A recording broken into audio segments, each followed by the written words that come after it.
Joining us now, state senator from the Winchester area, Republican. She's one of the movers and shakers, District 27, Jill Vogel. Hey, Senator, good to have you with us. Hey, good morning. It's awesome to be with you. And I'm really flattered to hear you say it's time to put your big boy pants on. Go to session with me. That's right. When you got Jill Vogel coming up, we're not going to mince a lot of words. We know that much. Now, Jill, first question I've got. This is a big one. Okay, so how is it being right now that Scott Survell is your new one wall away office mate? How is that working out?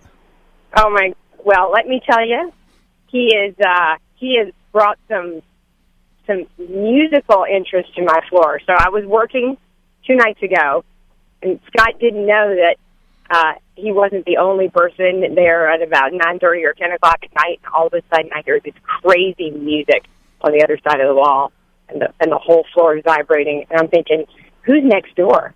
I was sure Scott had gone home. I thought I was the only senator on the floor working. And Scott comes out of his office at almost 10 o'clock at night. He comes around the corner, and he takes one look at me, and he sees, oh, my God, he's not the only one there. He was playing some crazy heavy metal music and shaking the wall. And so I can tell you that Scott's brought some cool, maybe should I say, to my floor. And so I can tell you he's a hard worker. He works late at night. So do I. So he's great. Oh, well, sounds like you guys get along fine. And as long as he's got that heavy metal music blasting, right, you guys are going to be burning the midnight oil. Yeah, that's right. We're burning. He was burning the midnight oil. He's a hard worker. And he came around and he's like, I got this awesome Bluetooth speakers. And I'm like, you sure do. He got those for Christmas, right? When he moved out there. Exactly. Okay. So you got a new Senate wall mate. Senator Vogel, I want to get to guns. And I'll just have to say my old wall mate was Senator Dick Black, and he was not playing loud music at 10 o'clock at night. I would think he would be the last senator up there to be playing heavy metal at 10 p.m. No question about it. Maybe he'd be playing something else like Barry Manilow or something. Yeah, That could be there was a lot of work going on, but it was never heavy. It was never loud rock music. That's for sure. I think if he'd be playing anything, it'd probably be like Neil Sedaka, right? Yeah.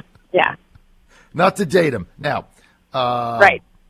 Let's get to Jill. Let's we get to guns. We got a youth movement. In case you haven't been paying attention, we definitely have a youth movement in the Senate. Most recent round of elections, we got a lot of young folks that were recently elected. It's good to have those young people in there bouncing off. So okay, I got to get to NRA and the guns and things like that. Yeah, talk about my awesome bill. I'm gonna. That's why I had you on. Tell our audience about your awesome bill.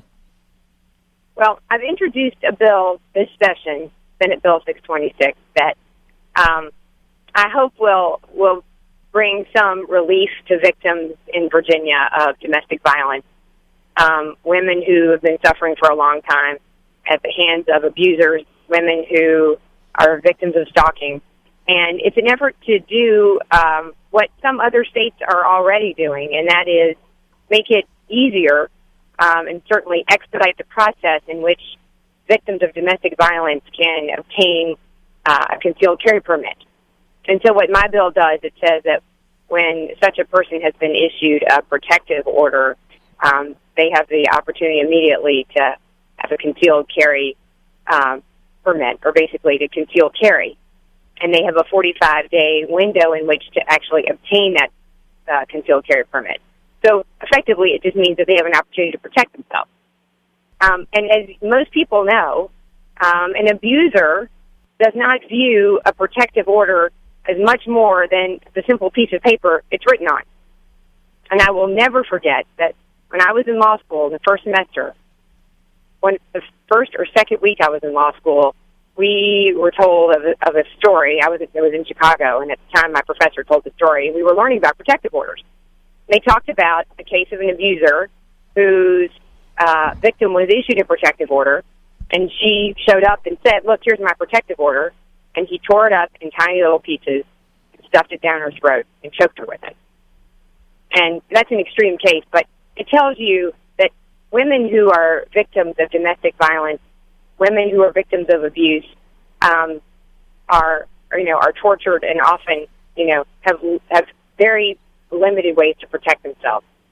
And for those who are issued protective orders, sometimes just saying I have a protective order, this piece of paper, doesn't really protect them, and in many cases makes it worse.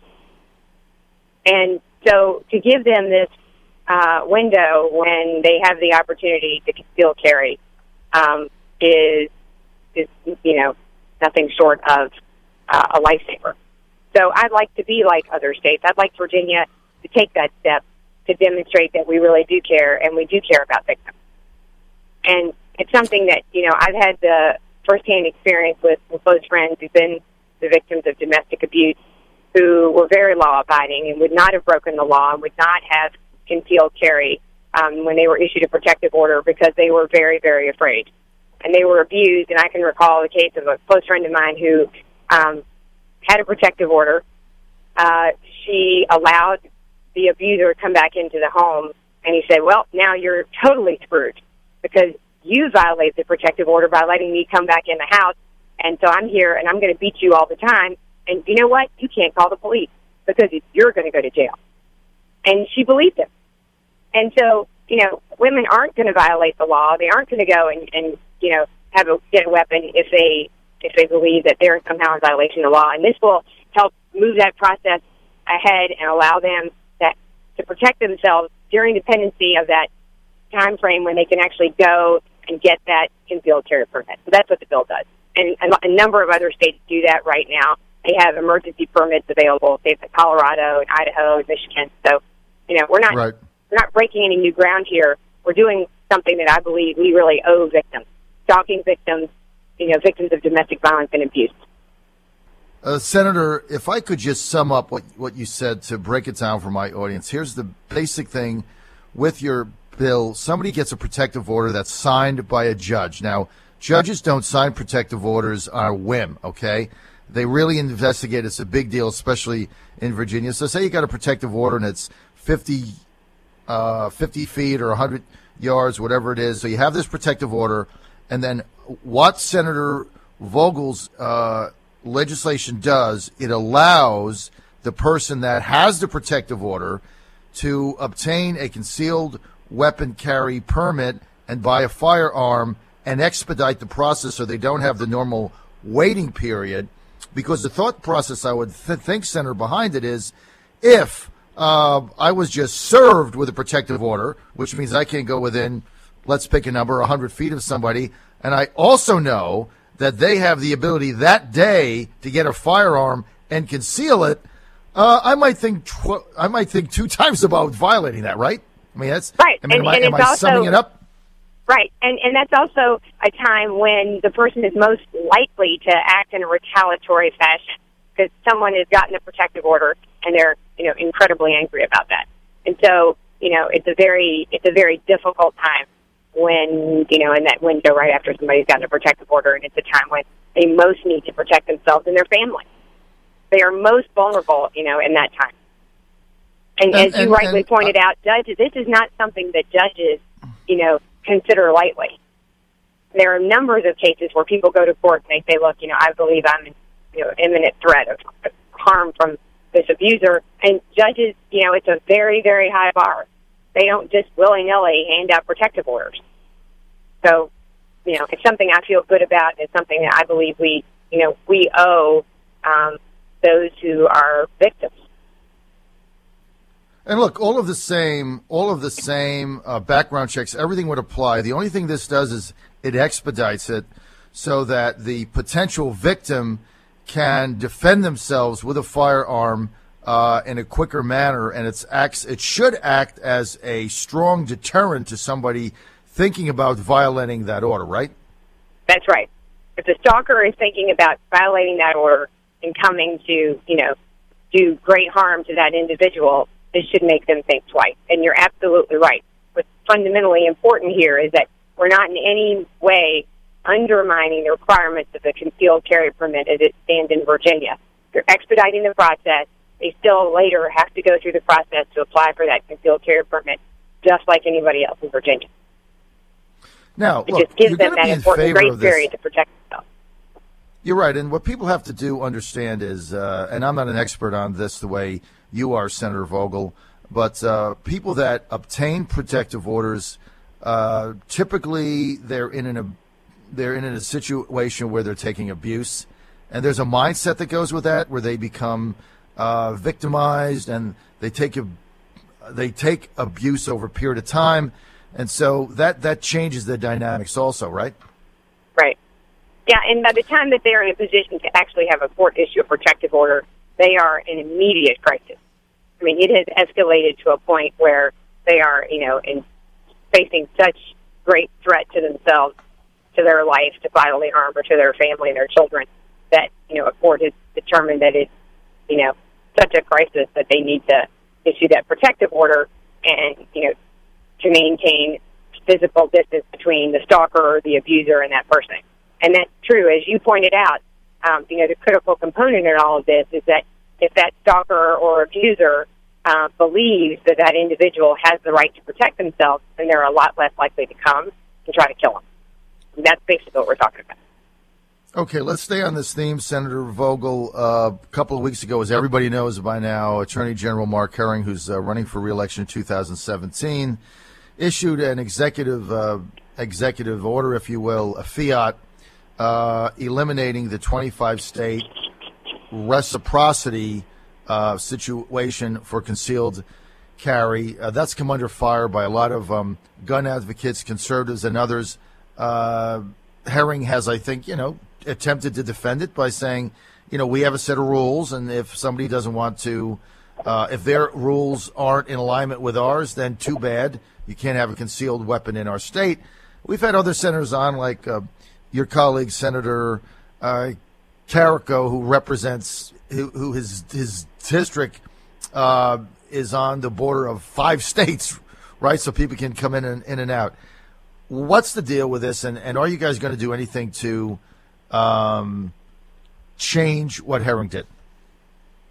Well, I am so glad you brought that up, because I've got another terrific bill, which is Senate Bill 610, and this is a bill that is an effort to roll back exactly what you just described, and that is the action that Attorney General Herring took.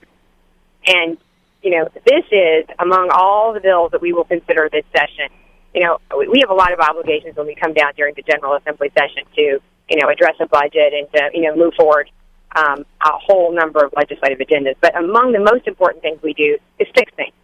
And before I left home this General Assembly session, I was inundated with emails on a whole number of subjects, but nothing like the response I got when the Attorney General did this. And this was not a partisan effort among my constituents. This was not, this was Republicans and independents and middle-of-the-road people. This was an overwhelming response, and it shocked me because this was not a partisan reaction that I got by any means. This was everybody.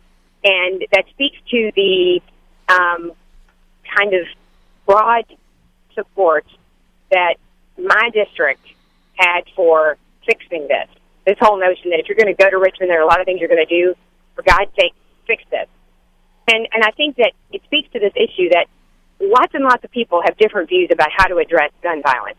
And lots of people have different views about Second Amendment. But I think everybody feels the same about concealed carry permit holders, and that was that this was terribly misguided.